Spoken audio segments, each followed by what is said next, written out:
Hi friends. Cuddalore Muthunagar அருகே சோனாங்குப்பத்தைச் சேர்ந்தவர் ரமேஷ், வயது 37. இவர் வெளிநாட்டில் வேலை பார்த்து வருகிறார். இவரது மனைவி இந்துமதி, வயது 35. இவர்களுக்கு 2 மகள்கள் உள்ளனர். இந்நிலையில் ரமேஷ் இந்துமதியின் தங்கை சூர்யாவை 2வதாக திருமணம் செய்துள்ளார். இவர்களுக்கு ஒரு மகன் மற்றும் மகள் உள்ளனர். ரமேஷ் வெளிநாட்டில் வேலை பார்த்து வந்த நிலையில் சூர்யாவுக்கு கடலூர் மாநகரில் உள்ள வேறொரு நபருடன் திருமணத்துக்கு புறமான தொடர்பு இருந்ததாக கூறப்படுகிறது.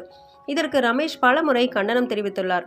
இருப்பினும் திருமணத்திற்கு புறமான உறவை சூர்யா கைவிடவில்லை என்று தெரிகிறது. இதையடுத்து 6 மாதங்களுக்கு முன் ரமேஷ் சொந்த ஊருக்கு திரும்பினார். பின்னர் உறவினர்கள் மற்றும் குடும்பத்தினர் சமாதானம் பேசி ரமேஷுடன் சரியாக குடும்பம் நடத்த சூர்யாவுக்கு அறிவுரை வழங்கினார். இதைத் தொடர்ந்து இருவரும் கடலூர் முத்துநகர் சோனக தெருவில் உள்ள வீட்டில் குடும்பம் நடத்தி வந்தனர். இந்நிலையில் இன்று காலை சூர்யாவுக்கும் ரமேஷுக்கும் இடையே கடும் வாக்குவாதம் ஏற்பட்டது. இதனால் ஆத்திரமடைந்த ரமேஷ் வீட்டில் இந்த கத்தியை எடுத்து சூர்யாவை கழுத்து, கை மற்றும் பல்வேறு இடங்களில் சரமாரியாக குத்தினார். இதில் சம்பவ இடத்திலேயே சூர்யா ரத்த வெள்ளத்தில் பரிதாபமாக இறந்தார். இதையடுத்து ரமேஷ் அங்கிருந்து தப்பியோடிவிட்டார். பின்னர் இது பற்றி தகவல் அறிந்த கடலூர் முத்துநகர் போலீசார் சம்பவ இடத்திற்கு சென்று சூர்யாவின் உடலை கைப்பற்றி பிரேத பரிசோதனைக்காக கடலூர் அரசு மருத்துவமனைக்கு அனுப்பி வைத்தனர். மேலும் தலைமறைவான ரமேஷை போலீசார் தேடி வருகின்றனர்.